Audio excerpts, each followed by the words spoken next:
E aí, amigos, tudo tranquilo? Vamos agora para a nona semana de discussões, nossos casos do Instagram, né? E essa semana quem foi o campeão foi o caso de nevo recorrente. Então vamos lá mostrar. Eu acho que uma das coisas mais importantes nessa brincadeira aqui que a gente está fazendo é lembrar que existe uma história clínica e um exame físico a ser explorado. E, em geral, o nevo já está dizendo, ele é recorrente, ele está recorrendo, está retornando. Então, esse retorno, normalmente eu já tinha um nevo, que eu fui fazer uma retirada incompleta, e aí na cicatriz a lesão retorna. Então, pigmento e proliferação de melanócitos naquela cicatriz, como mostrando aqui um exemplo de um shaving, perfeito?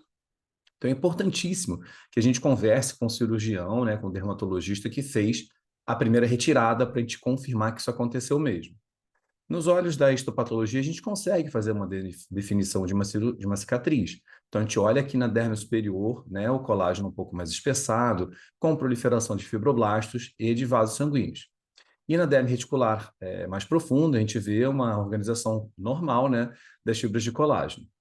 E onde está a organização normal, a gente também vai ver os ninhos e cordões de uma maneira muito bem estabelecida, já é diferente. Então, assim, o nevo recorrente ou pseudomelanoma, né, que é um sinônimo, ele está restrito à cicatriz. A gente vai ver aqui as atipias celulares. Então, aqui no maior detalhe, a gente pode olhar, né, na parte de baixo, na derme reticular, ninhos e cordões de melanócitos normais. Na região da derme superior, né, reticular com papilar, a gente vê, né, ninhos de melanócitos um pouco mais diferentes. Inclusive, a gente consegue definir, né, onde é fibrose e o colágeno normal. E logo ao lado, a gente vê ninhos diferentes e um ninho aqui um pouco mais atípico, né, com os núcleos um pouco maiores na epiderme.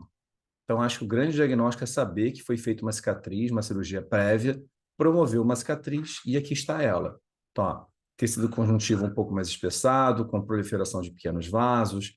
Aí você vê um ninho de melanócito aqui na junção. Então, talvez se você tirassem fotos, né, apenas da epiderme, poderia ser um pouco assustador, né, alguns melanócitos individuais, melanócitos acima da junção.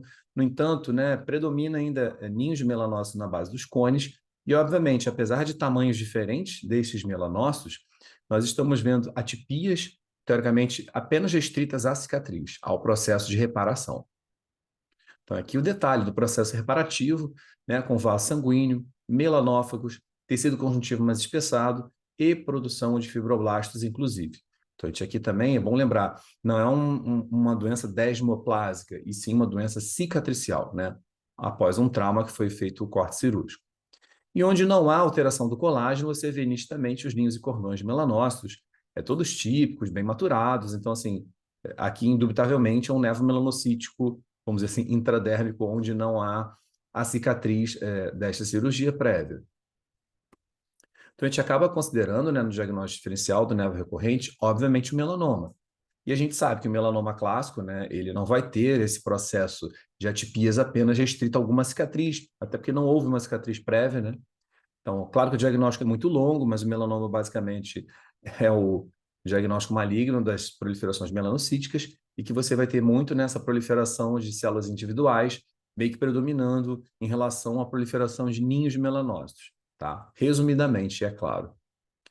Outro que a gente pode comparar é o nevo atípico, que é um termo extremamente difícil, né? Porque ele vai mostrar, né, ninhos de melanócitos e algumas atipias de melanócitos subindo, né, acima da junção.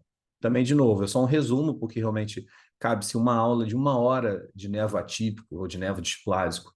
Mas a gente vai ver também algumas atipias que não têm relação com qualquer cicatriz, vamos dizer assim. E o nevo azul eu coloquei também lá no questionamento, né? Mas o nevo azul basicamente é um nevo de células fusiformes bastante pigmentadas. Essas células estão na derme reticular, basicamente, formando um nódulo concêntrico. O nevo barra nevo azul, às vezes, podem ter o fenômeno da desmoplasia, o que pode confundir, né, o colega clínico, o colega dermatopatologista. Aqui, ninhos, feixes de células fusiformes, né, entremeando as fibras de colágeno, nesse caso, sem qualquer fibrose ou atipia. Então, os pontos chaves, né, a gente saber que há uma cicatriz, tem atipia celular. Quando acaba a cicatriz, os melanócitos estão normalmente, né, no seu padrão clássico. E sempre que vocês puderem conversar com o cirurgião ou com o colega dermatologista, para a gente entender se realmente houve um processo de cicatriz nesse caso. Perfeito? Então, mais um caso aí discutido no Instagram, semana 9, Nevo recorrente. Meu nome é Daniel Badia, muito obrigado.